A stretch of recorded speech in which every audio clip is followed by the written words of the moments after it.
మీకు ఏమనిపిస్తుందో కామెంట్ చేయండి. ఒకవేళ వీడియో నచ్చితే లైక్ చేయండి, నలుగురికి షేర్ చేయడం మాత్రం మర్చిపోకండి. తూర్పుగోదావరి జిల్లా వస్తే మీరు ధవళేశ్వరం వెళ్ళండి, అమలాపురం వెళ్ళండి, రావులపాలెం జంక్షన్ కి వెళ్ళండి.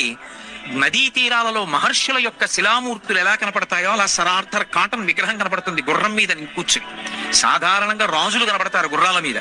మాకు తూర్పుగోదావరి జిల్లాలో ఎక్కడికెళ్ళండి గుర్రం మీద కూర్చుని కాటన్ కనపడతాడు.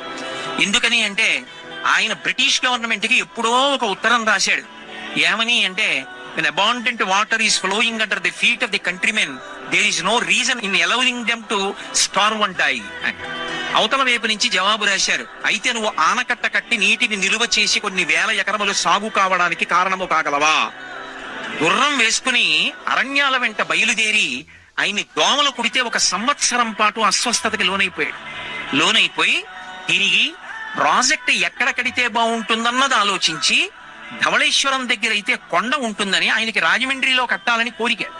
తనకి కోరిక ఉన్నా అక్కడ కొండ ఉందని, అక్కడ కట్టిన ఆనకట్ట 10 కాలాలు నిలబడుతుందని, ఆ ఆనకట్ట వల్ల కొన్ని వేల ఎకరాలు సస్యశ్యామలమవుతాయని, దాని వల్ల ప్రజలు బ్రతుకుతారని ఆయన దేశంలో ఉన్ననాళ్ళు కూడా కష్టపడి అంత గొప్ప బ్యారేజ్ కట్టి ఆఖరికి ఒక స్థితిలో ఆయన శరీరం పడిపోతుందనుకున్నారు.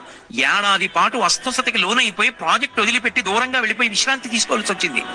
మళ్లీ వచ్చి ప్రాజెక్టు పూర్తి చేసి అందులోంచి గోదావరి జలాలు వెళ్లి రైతులందరూ సాగు చేసుకుని అన్నం తింటే పొంగిపోయాడు. ఎక్కడి వాడు? ఈ దేశం వాడా? తూర్పుగోదావరి జిల్లా వాడా? ఈ ధర్మం వాడా? ఆయనే రాసుకున్నాడు, a true Christian has to rise up to the occasion and meet the needs of the countrymen అని. మహానుభావుడు అంత గొప్పగా తాను ఒక్క వాక్యం రాసినందుకు బ్రిటిష్ గవర్నమెంట్ కి ఆ ఒక వాక్యానికి తగినట్టు నువ్వు చెయ్యగలవా? నేను చెయ్యగలను అని నిలబడ్డాడు. ఆ రోజుల్లో శాంక్షన్ చేసింది 4 లక్షల రూపాయలు. 4 లక్షల రూపాయల ధనంతో పూర్తవడానికి ఎక్కడెక్కడ పేదవాళ్ళు ఉన్నారో, వాళ్ళు ఎంత తక్కువ ద్రవ్యానికైనా పనిచేసి ఆనకట్ట కోసం చేస్తారో వాళ్ళని సమీకరించి అంత గొప్ప ఆనకట్ట కట్టాడు.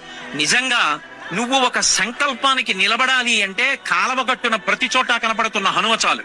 తూర్పుగోదావరి జిల్లాలో గుర్రం మీద కూర్చుని కనబడే సరార్థర్ కాటన్ చాలు. ఏమండి?